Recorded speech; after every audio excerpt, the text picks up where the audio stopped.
Warning, the following episode contains discussions about violent crimes, disturbing events, and explicit details that may be unsettling for some listeners. Please be advised that this podcast is not suitable for young children, and listener discretion is strongly advised. Hey y'all, welcome to Southern Shadows, a mother-son true crime podcast. I'm one of your hosts, Janet, aka Mama. And I'm DK. And each week we're here to bring you a story that takes place in the South. So, D, the focus of today's story is going to kind of be centered around baseball, and I know that's your number one sport. How would you describe yourself as a baseball player? You know, I like to have fun when I play, but I'm also a competitor.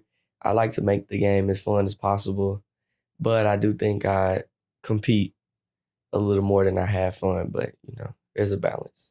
Okay. Well, the story I have for you today is about a high school baseball star with a promising future that takes a tragic turn. His father claims that it was a freak accident where he got run over by his own truck. But as we look beyond the shadows of the events surrounding that fateful day, you might find yourself with more questions than answers. I do want to say as a disclaimer that everything that we discuss today is alleged, as no one has been found guilty of any crimes. We are, however, going to quote directly from Mom Angie, who has given multiple interviews about why she is still trying to find justice for her son. This is the story of Grant Solomon. Let's get into it.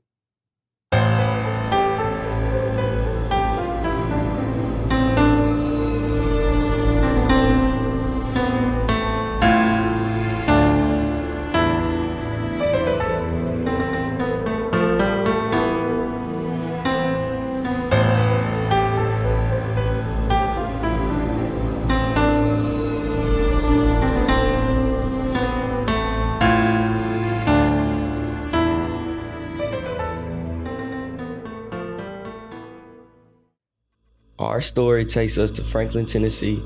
It's a town just south of Nashville with a population of about 85,000. It was named after Benjamin Franklin, and one of the bloodiest battles of the Civil War was fought here, which brings thousands of tourists each year. This is where Grant Rhodes Huffins Solomon was born on June 13th, 2002, to Mom Angie, a pharmacist, and Father Aaron, a former WSMV Channel 4 news anchor, and Merrill Lynch financial advisor. He also has a younger sister, Gracie.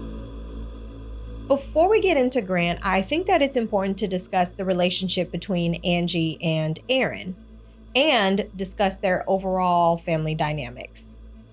Angie describes how she met Aaron in the Murder Diaries podcast. Angie says that she was unimpressed by him when they first met in high school. She even calls him, quote, ugly, weird, short, and gross. But she explains that because she grew up in the Church of Christ, she thought that she had to be good to everyone or she was going to hell. So fast forward to 2000, when Angie was living independently and doing pretty well for herself as a pharmacy technician. She had her own home, 2 dogs, a Jeep that she customized, all of this while in pharmacy school. She specifically recalls that she went through this phase where she started to feel guilty about certain people in her past that she thought she treated poorly, and Aaron happened to be on top of that list. So she sends him a really basic email that tells him he was doing a great job at work and that she hoped things continued to work out for him. At the time, he was a well-known news anchor for their local news station. Unfortunately, that email was all it took for him to latch on and allegedly begin stalking her. What do you know about stalking? Like, what's your thoughts about it? I know that it's really weird, and it's when, like, somebody just follows a person around or just harasses them when they don't want their attention. Exactly. You hit it right on the head. And in fact, the Department of Justice defines it as a pattern of repeated and unwanted attention, harassment, contact, or any other course of conduct directed at a specific person. This can also include unwanted calls, text, messages that may or may not be threatening, creating fake profiles to continue contacting someone, following them, or showing up wherever the person is, waiting outside of someone's class, their home, their job, basically just doing things to get to them when they clearly don't want the attention. Yeah, so Angie describes that Aaron wouldn't stop trying to get her to come out on dates with him. He finds out where she lived and he would leave food at her house. So she finally caves in, and when he tells her that he'll be working at the next Tennessee Titans game, that she'd come. She thinks to herself, it couldn't really hurt because there's going to be thousands of people there, and so she would be safe. After the game, she hangs out with him for a little bit in his hotel room, again, very innocently thinking that she'll just stay a few minutes and leave. She remembers Aaron handing her a Mountain Dew, her favorite soda, and the next thing she remembers, she's blacked out. When she finally wakes up in the next morning, Aaron allegedly forced himself on her and assaulted her. Again, her upbringing drives her to just try to push it to the back of her mind and move on. But unfortunately, Aaron's stalking intensified after this trip. He felt like at this point he owned her and even moved some of his stuff into her house when she wasn't there. She struggles to fight against him, and things only get worse when she finds out that she's pregnant with Grant after 6 weeks. Unfortunately, Angie was also raised by an abusive and controlling father who takes Aaron's side. Allegedly, after a visit from Angie's dad, Aaron comes back to her and says, "Your father said that he'd kill you if you don't marry me." She claims, quote, "Our marriage was not a marriage of love, it was a marriage of force." 4 years later, they welcomed baby girl Gracie. They raised their kids in the very affluent neighborhood of Franklin, Tennessee. On the outside, people thought Aaron was a doting father and loving husband, but the family was hiding a dark secret. The marriage was rocky, to say the least. In 2008, Angie caught Aaron cheating with many women and allegedly talking to underage girls. When she confronted him, he threatened that she'd never see the kids again if she told anybody. Aaron was also manipulative, prone to violent outbursts, and very controlling. He would do things like tag along to her hair appointments, and when she started seeing a therapist to address some of the emotional and mental concerns that she was dealing with, he invited himself. Eventually, he would start attending the sessions with her as sort of a couples therapy. It was there that Angie would be diagnosed with PTSD from the abuse that she endured, and Aaron was allegedly diagnosed with narcissism. What is narcissism? So it's a personality trait where someone has an excessive love and admiration for themselves.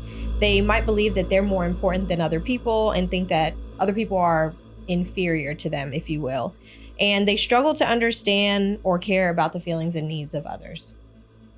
So in 2011, Aaron willingly stepped down from his job as a sports anchor, but Angie claims that he was fired due to inappropriate content on his work computer and phone. By 2014, he became a financial advisor for Merrill Lynch. Shortly after, he was allegedly fired for fraud because he forged a signature on a check that he wrote to himself. So how did he have money to do like the things that he does? Don't the kids go to a private school too? Yeah, well, allegedly, he had a wealthy grandfather who passed away and he inherited over $1 million. Aaron's behavior seems to be growing worse following Gracie's birth, and his rage was primarily directed at Grant and Angie. This is where things get really dark. Angie alleges that Aaron had this rule that no one could give Gracie a bath except him. She started to notice Gracie getting really upset around bath time. And when Gracie was 5 years old, she told her mom that her father was hurting her and doing some really inappropriate things to her during bath time. Let's just say that no one, especially your own father, should be doing to a child. When she confronted him about it, he again threatened to take the kids away. Fast forward to today, Gracie actually has shared a video where she courageously speaks out about the alleged abuse of her father, which we do have linked in our show notes. And I do want to warn you that she details some very graphic depictions that could be potentially triggering. But if you want to know more about what Gracie has gone through and hope to support her, please go check it out. Surprisingly, even her grandparents, Angie's parents, knew about the abuse, but they still sided with Aaron. As a matter of fact, there were several instances when the couple would show up to court for things like custody hearings, and Angie's dad would speak on Aaron's behalf, basically saying, yeah, Angie is mentally ill. The funny thing, though, is that he couldn't really provide any real facts other than she's mentally ill. So Angie's father was going against her in court. Yeah, the guy who raised her. By 2013, Aaron seemed to be losing control, and one situation occurred where the police were called to their home for a domestic disturbance. The responding EMT remembers that Aaron greeted them and the kids, and Angie stayed outside. He seemed level-headed while he told them that Angie was, again, mentally ill, and when they finally were able to speak with Angie, he became more aggressive and even lunged at her in front of the EMT. In another incident on May 9th, 2013, Aaron physically attacked Angie, prompting their son Grant to jump in and stop him.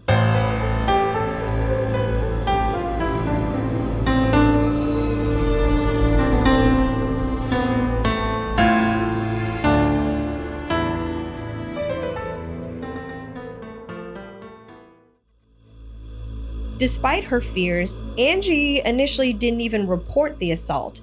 But instead, Aaron contacted the police himself, claiming that Angie had attempted suicide. Allegedly, during this particular incident, there were neighbors who saw the whole thing, so I think that he tried to get on top of it by contacting the police first. Yeah. While at the hospital, Aaron hovered in the room with Angie and would barely allow the doctors to speak to her alone. Fortunately, Angie finally does get to be alone with the doctor, and she confides in him about what was really going on. He advises her to get a restraining order against Aaron, which she did. There's a copy of her medical report from the night she stayed in the hospital that you can find in our show notes, and to sum it up, the doctors agreed that she was in an abusive relationship and was not suicidal. They also reported that Angie was abused as a child by her own parents. The report states that the plan was to move her out of the house and get a divorce. On May 11th, when she returns home from the hospital, she's devastated to discover Aaron and the kids are gone. She calls him, his parents, and her parents repeatedly, but no one answers her calls. She has no choice but to report that her children had been kidnapped. Police originally believed what she said, but then later they notified her that they weren't going to be able to do anything about it. Angie stands by the fact that Aaron's, quote, higher up connections with the police impacted their support for her. With pressure from her own parents, she dropped the restraining order against Aaron. Feeling pretty hopeless and alone, Angie finally contacts a lawyer for help. This is where she learns that Aaron had already filed for divorce and even filed a protective order against her on behalf of the kids. Around this time, Gracie graduated from kindergarten and Aaron wouldn't let Angie come to the ceremony. On May 26, 2013, Aaron finally brought the kids home, but it was short-lived because at 5 a.m. the next morning, he scooped the children up and drove off with them in his car. Angie claims that when Grant realized what was happening, he tried to jump from the moving car. On June 21st, 2013, Aaron was now legally able to take the kids from Angie.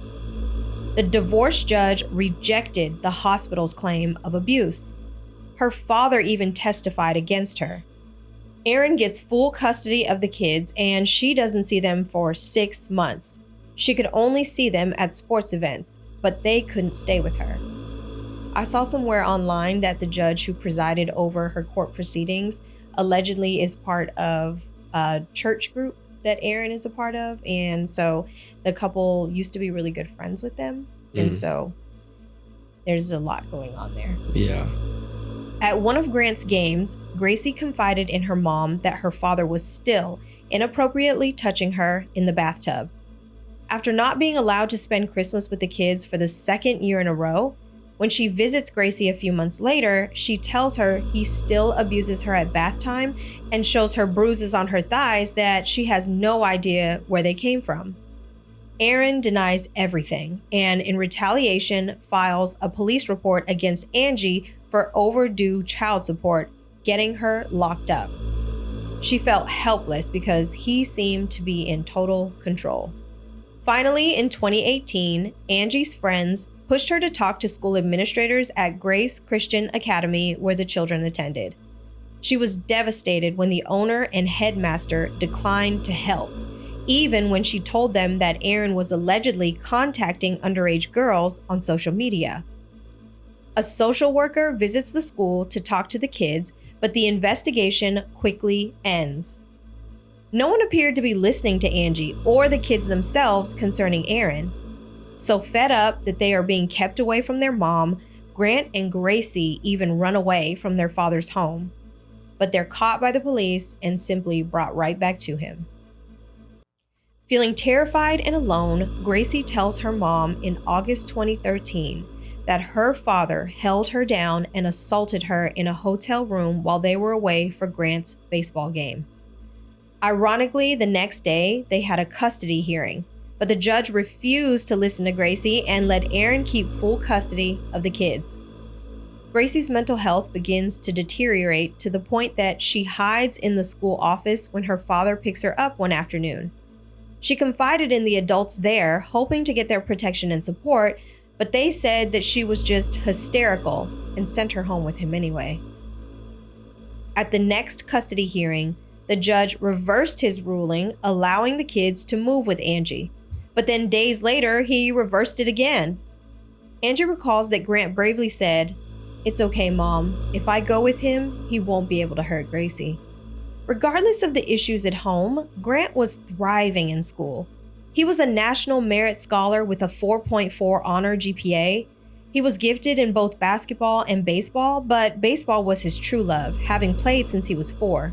Standing at 6'4", he played several positions, including second and third base, shortstop, but was especially gifted as a pitcher. He was also being recruited by several Division I colleges.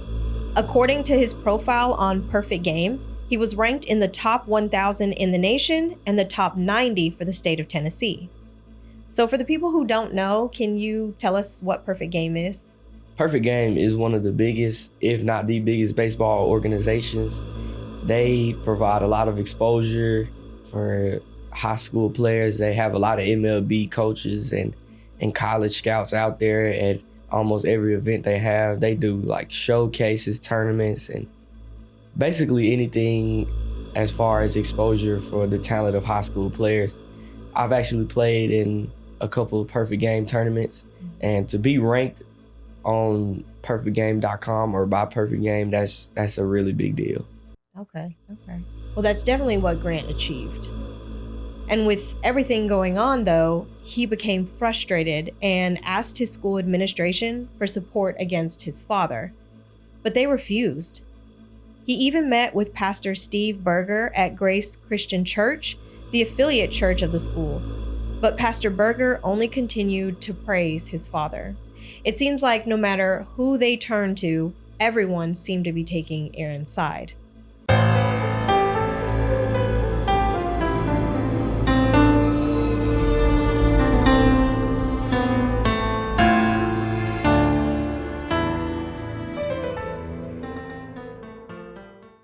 Things finally started to look up for the kids when they were able to go and live with Mom, Angie, but they couldn't avoid contact with their dad altogether. On the morning of July 20th, 2020, the summer before his senior year, Grant agreed to meet with his father to work on some baseball drills. His father had allegedly signed him up for an evaluation at the Ward Performance Institute in Gallatin, Tennessee, about an hour away from Franklin.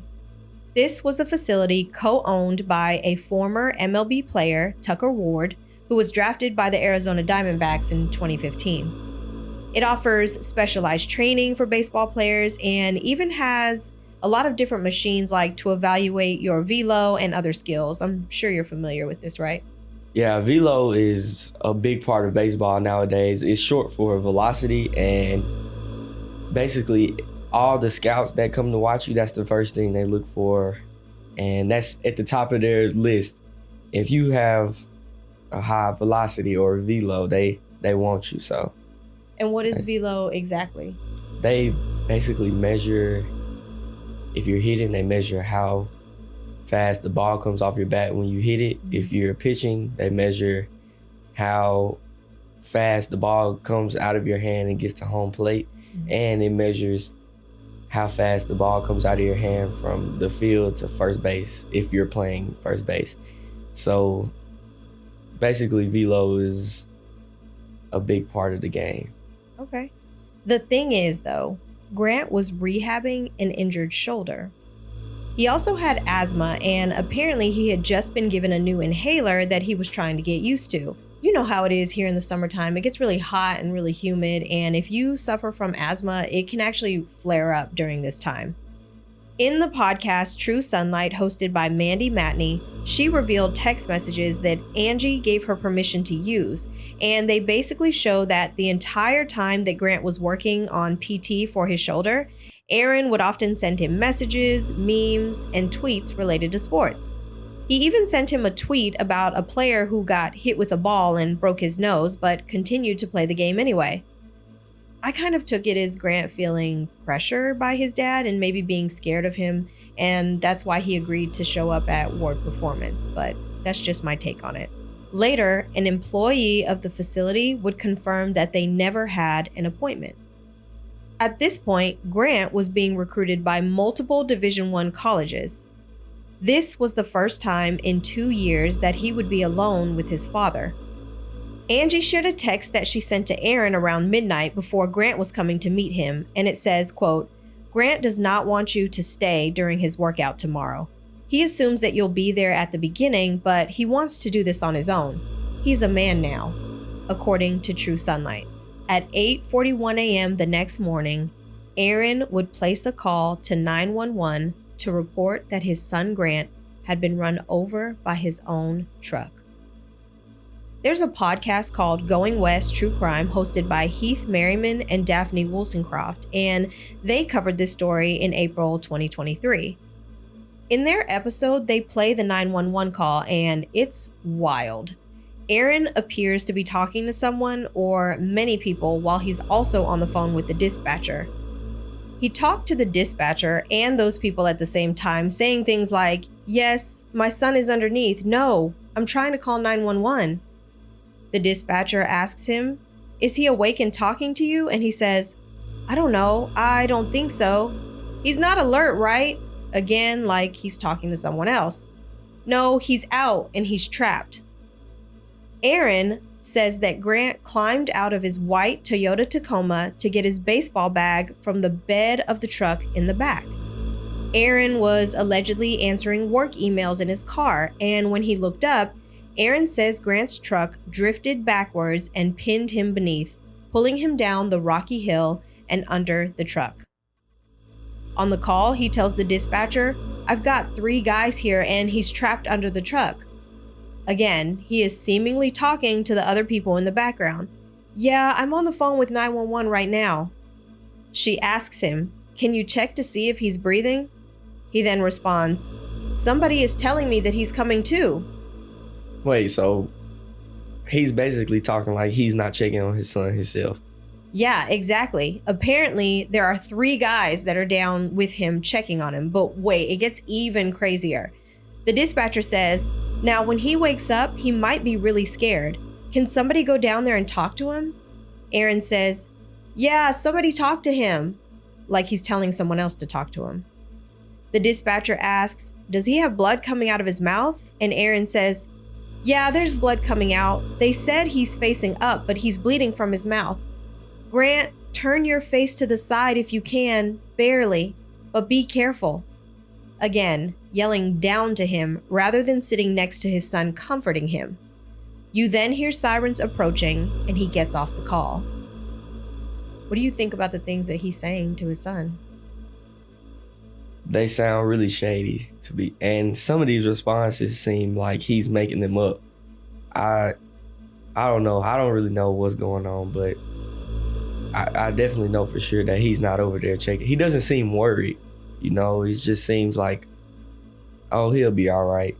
But I know if I saw someone's trucks laying on them that, you know, I would be down there helping or panicking or something. Exactly. And as a mom, I feel like I wouldn't be this calm on the call. Again, you can hear the call on the podcast Going West. I believe it's available. Just if you Google it, you can hear it. It's free to the public. But when I heard it, I was like, if that were me and my child, I would be trying to push the truck off, screaming, crying, like, somebody get here now. He was just way too calm. And get this, those 3 men that were allegedly comforting Grant when his own father wasn't, they were never mentioned in the official police report.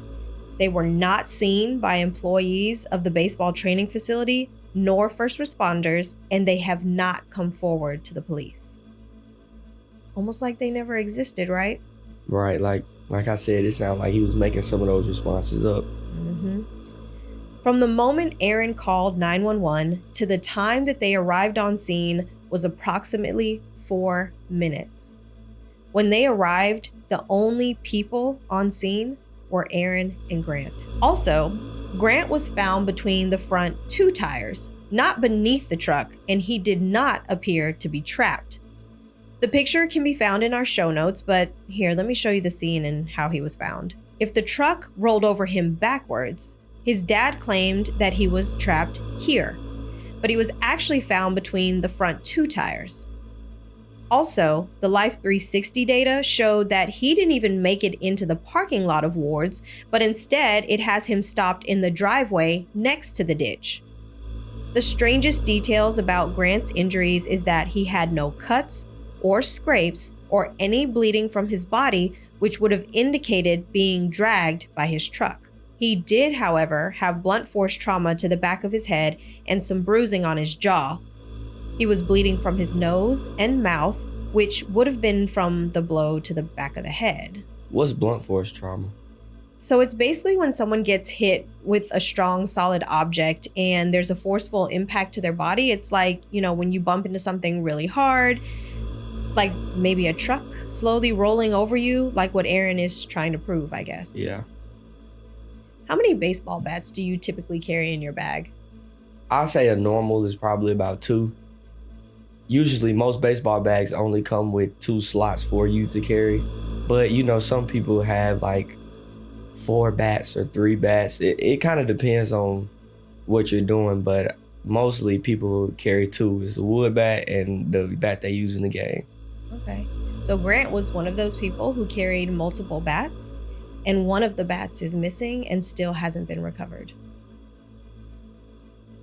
On top of that, Aaron's account of how the truck rolled, where it faced, and more has changed several times. Angie also finds it weird that Grant grabbed his bag from the back of the truck bed when she knows that he typically puts it in the back seat behind the driver's side. Angie and Grace rush to the hospital to be with Grant and are met by Aaron, but sadly, Grant had already passed. Angie says that allegedly, Aaron says something to her that makes her extremely uncomfortable. He allegedly says, "We're going to be a family now." Something else to note is that Aaron refused an autopsy, so his official death was ruled as cardiac arrest. Remember, an autopsy is a report that can tell you exactly how or what a person died from. Yeah. Because it's pretty thorough. However, according to the Williamson Herald, a medical report stated that Grant's injuries included a bruise on the upper thigh, a blow to the jaw, and a blow to the back of the head. Angie claims that there was a lot of friction building up between Grant and his father in the weeks leading up to his death. Grant had even told his girlfriend and friends that once he turned 18, he planned to go to the court to expose his father's abuse and gain custody of his sister. Something else to note is that Aaron took full possession of Grant's truck and would not allow it to be forensically processed. He had promised the truck to Gracie, but after keeping it for a while, he tells her that he got into an accident and totaled it. In reality, he took it to a junkyard auction and got rid of it. Angie eventually found it later. The Gallatin Police Department called his death a tragic accident, and the case was closed very quickly. His phone is recovered in the ditch near his body, but later it mysteriously disappeared again. The Life 360 data shows that the phone was driving at one point towards Nashville and Franklin. Aaron then claims that he got the phone later from a Good Samaritan, and when Angie gets the phone in her possession, the screen had been shattered. Other strange things continue to happen after Grant's death. The headmaster of Grace Christian Academy, Robbie Mason, and Pastor Steve Berger and Aaron all threatened lawsuits against anyone who spoke out against the school, the church, or Aaron himself. Aaron even sued Grant's best friend, Wynn Hicks, for speaking out against him. Angie has to hire a private investigator to further look into the death of her son. Aaron even has the nerve to insist that they maintain 50-50 custody of Gracie, but because she was still so terrified of her father and what might happen if she was alone with him, she starts to skip school on the days that he was supposed to pick her up. Finally, Angie and Gracie decide to pursue a restraining order against Aaron. Wynn Hicks and another friend, Anna Smith, even showed up to testify against Aaron in court. The restraining order was granted, but the administration at Grace Christian Academy continued to let Aaron on campus. In May 2021, Gracie bravely came forward with her story of sexual abuse at the hands of her father, Aaron. The opening scene starts with, "This is a cry for help." She also talks about why she thinks her father is responsible for Grant's death. And again, you can find her brave story linked in our show notes. As of June 2023, Angie was trying to get an independent investigation opened outside of Tennessee, hire her own private investigator, and get an exhumation and autopsy of Grant's body. An online petition to urge action in this case has reached over 255,000 signatures, and a GoFundMe to fund, quote, lawyers, private investigators, forensic accountants, and more for the family has garnered over $84,000. There's also another GoFundMe set up to hire a lawyer against her father. Both will also be linked in the show notes if you're interested. Aaron denies all allegations against him and has not been officially charged with any crime. A lawsuit filed by Aaron against Angie in March 2022 states that the claims made by Angie that Aaron was sexually, physically, or otherwise abusive to her and Gracie, as well as allegations about his involvement in Grant's death, are false. The most recent news comes as early as January 4th, 2024, a few weeks ago. The Anglican Watch reported that a group of concerned citizens filed a report against Grace Christian Academy, the school that both Grace and Grant attended, for failing to report the alleged sexual abuse by their father. See, Tennessee is a mandated reporting state, which means that even if the school didn't believe their claims, they still had to report it. Also, the school ignored the fact that Aaron was violating that restraining order that prohibited him from coming onto campus, even when other school parents complained. It specifically names the counselor, Amy Curley, as someone who failed to report the allegations against Aaron Solomon. The full list of allegations against Grace Christian Academy are linked in our show notes, but here are a few.